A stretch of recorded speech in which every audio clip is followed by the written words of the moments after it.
Bonjour à tous et bienvenue sur boursicoté.com pour cette nouvelle analyse technique Forex et matières premières avec une paire de devises euro-dollar qui termine l'année sur une petite hausse et sur une tentative de rupture ici du haut du range moyen terme que nous avons depuis maintenant quelques semaines avec donc une attaque. Alors on en a déjà eu des attaques sur cette zone des 1.1370. On est rentré dans ce range ici dans le courant du mois de novembre, donc ici entre 1.1370 et 1.1180 qui a presque été atteint ici, c'était l'objectif donc d'évolution de cette dernière dynamique baissière, et depuis on neutralise ici, alors avec un très petit biais haussier là qui est en train de se développer, mais qui ne remet pas en cause la tendance moyen terme qui elle reste orientée à la baisse. Donc on termine ici l'année donc dans le haut du range. On ne peut pas encore parler de cassure, mais cela ne change rien pour l'évolution de cette paire de devises euro-dollar. Il faudrait vraiment confirmer ici une rupture haussière relativement forte pour sortir de ce range, donc dans un signal de retournement. Et en cas de sortie, le prochain objectif de rebond serait un retour ici sur la zone des 1.1490. Sur la paire de devises livre sterling contre dollar américain, la zone des 1.35 qui était l'objectif ici suite à la rupture de la zone des 1.3360 est en train de céder. On est sur une dynamique haussière relativement marquée ici sur la paire de devises livre sterling contre dollar américain. Et donc en cette clôture hebdomadaire et annuelle, nous avons donc une rupture de cette zone des 1.35 ici qui est en train de se confirmer.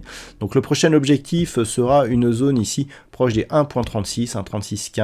On a une double zone ici qui avait pas mal fait varier la paire de devises. On verra si cette double zone ici redevient une zone majeure, mais on est en train ici de confirmer le retournement de la tendance moyen terme, même s'il reste encore de la route à faire, puisque d'un point de vue moyen long terme, on voit ici qu'on peut très bien encore être dans un rebond qui d'un point de vue moyen long terme restera purement technique. Donc pour l'instant on valide la rupture ici de la zone des 1.35 avec comme objectif donc la zone des 1.36, 1.3615.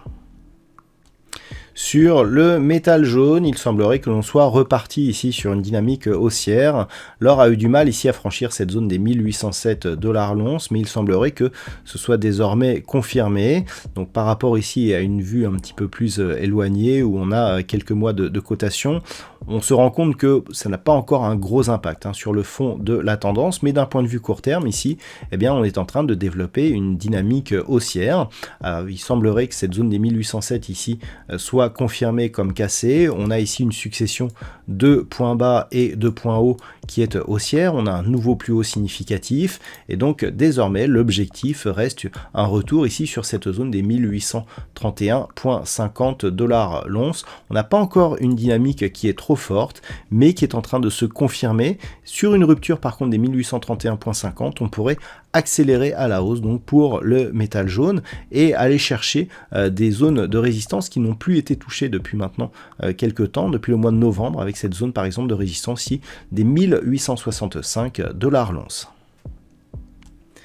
Et puis on termine enfin avec le WTI qui nous donne un signal assez intéressant ici, puisque suite à son franchissement, il semblerait que la zone des 75 $ le baril fasse toujours office de zone de support. Alors même si on pourrait ici avoir un signal de consolidation, puisque d'un point de vue très court terme, on casse ici la moyenne mobile 20 exponentielle pour venir au contact de la bande de Bollinger inférieure, on peut remarquer que la zone majeure des 75 $ le baril a bien agi ici comme zone de support.